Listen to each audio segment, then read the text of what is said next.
So here comes James Carville, who still is just absolutely insane over the last election. He's been claiming that in the next 30 days, Trump and the entire new administration is going to collapse, and that's when Democrats will rise again. And now, well, he's getting frustrated because the clock's ticking on that 30 days. I think there's only about 21 days left. So now James Carville has a brand new strategy to go after Trump. Check this one out. What you saw is madness. And I don't mean madness like I'm mad at you, you mad at me, you didn't say this. I'm talking about madness like King George III kind of madness. And it could be a combination of being a fat slob, which of course he is. It could be that he can't sleep at night because his beached whale body can't allow the circulation it needs. I don't know. I'm not a sleep specialist or a medical doctor. But I think we should revisit the possibility of a syphilis diagnosis. And I know a lot of people that watch this channel, or some of you, or we get any number of MDs and professionals that are getting the comments, and some of you just well-informed citizens. But I don't think we can discount the fact that what we saw was mad. I'm not going to concede that I'm just asking questions. I'm just making an observation that everyone saw. We know that boy ain't right. All right. So Trump, that boy ain't right. What we saw in the Oval Office was madness, like insanity, like some sort of psychotic reaction to something. I do love the fact that James Carville on his YouTube channel decides that I mean, God bless it. We love our comment section, but go look at his comment section. there's some wisdom there, and I'm going to draw off the comment section of people who claim that they're doctors who are diagnosing. So here they go diagnosing Trump again. I love. By the way, the show is called Politicon. We understand what the con means, right? Because he's claiming that Donald Trump is either a fat or maybe both. Here, he's got syphilis. That's what he suggested. Like King George, apparently King George, madness of King George. He was also suffering some syphilis, although I think that's apocryphal. I think they've realized that it was something else that was contributing to his psychotic episodes or whatever kind of episodes they were. But yeah, there you go. It's syphilis. Trump has syphilis. Trust me, believe me. I'm James Carville.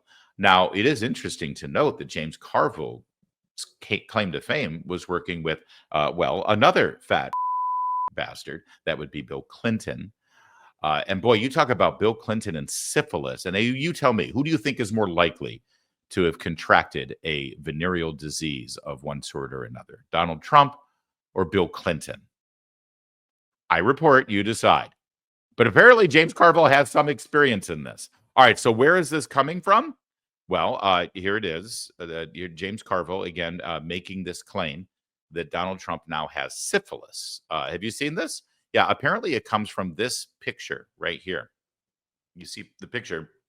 President Trump has some sores on his hands there. They look to me, by the way, obviously. So here's the thing. If I took the caption away from this, Scary Larry. Scary Larry writes, it's another parallel with Hitler. It looks like Trump has syphilis. Left untreated, it become tertiary syphilis, leading to dementia and problems controlling muscle movement, which is blatantly obvious when you see him teetering over and spewing his incoherent words.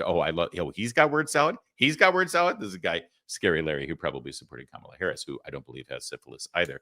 All right, so a couple of things about that. First of all, when left untreated, let's say Donald Trump has syphilis, which he does not, obviously does not. Do you think it's going to go untreated? Do you think maybe there's a medical infrastructure team that is around the president of the United States who, if in fact he did have some sort of anything, it would be treated? I think it would be treated. All right, so that's sort of stupid anyway. But if you took that caption away, if you showed me this picture of Donald Trump with those sores on his hand, okay, and you said, what do you think this is?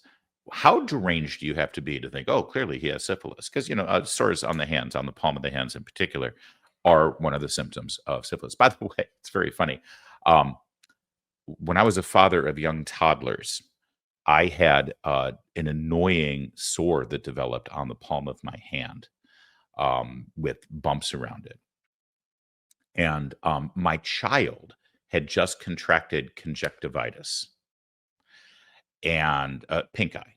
And I searched that in terms of, whether that I did my, WebMD search about whether it was dangerous for adults to contract this. Apparently, this happens when you have toddler children. And one of the symptoms was a sore on the palm. So I go into the doctor to get this checked out. And I explain the situation. And the doctor starts asking me about sex and sexual partners and what my sexual activity is. And I'm like, dude, I'm like, I'm married. I have 2 small children. One of them has pink eye. I'm thinking this might be related to that. And that's when it was revealed to me that that same kind of sore is also connected to syphilis. So this is a thing, right? End of that story is it had nothing to do with my sex life. It was, in fact, conjunctivitis. It cleared up quickly. Did kind of burn. Anyway, so that said, what kind of warped mind do you have to have when you see this picture and think, oh, well, clearly it's syphilis? Because you don't need to know too much about Donald Trump to look at that picture and realize that those are blisters from playing golf. The guy plays golf like all the time. And this, I think, was taken in January. It was right before. Oh, no, it was a year ago, in fact. This was like before the campaign really kicked into high gear. He was playing golf all the time. That's obviously anybody who knows how to hold a golf club, and especially this sore right here, it's clearly a blister from playing golf without a glove in that hand and taking lots of drives. It's like, it's obvious what it is. You have to be demented to suggest that President Trump has syphilis. But there's a bigger issue here. They're covering up a medical condition of the President of the United States, and Democrats are outraged over that. If you take James Carville's argument, and if you believe him, which, by the way, thanks for playing into the con part of Politicon over there on that channel.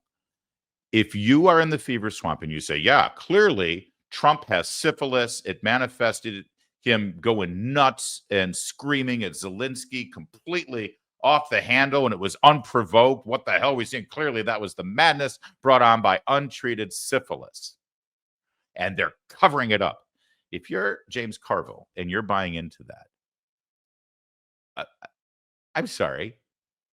Is there any other instance of a president of the United States having some severe medical conditions that were covered up by the White House and by the media? Things that were plain as day and clear to the rest of us that we saw, but we were gaslit and told that, oh, that video of the president that you're seeing that shows him, unhealthy or in some way debilitated. No, you're lying. That's right-wing cheap fakes that you're seeing there. These are the same people that participated in the cover-up of Joe Biden, and now they're inventing a fake medical condition of Donald Trump. These are the worst people on the planet, honestly, and they get away with it. They continue to get away with it. Oh, James Carville, nipper change. By the way, have you talked to Bill Clinton lately? Do you have any syphilis stories to tell about him? I'm just curious. I'm asking for a friend. I know somebody who's got like a red reset button with bad Russian written on it. She'd love to know the truth, too.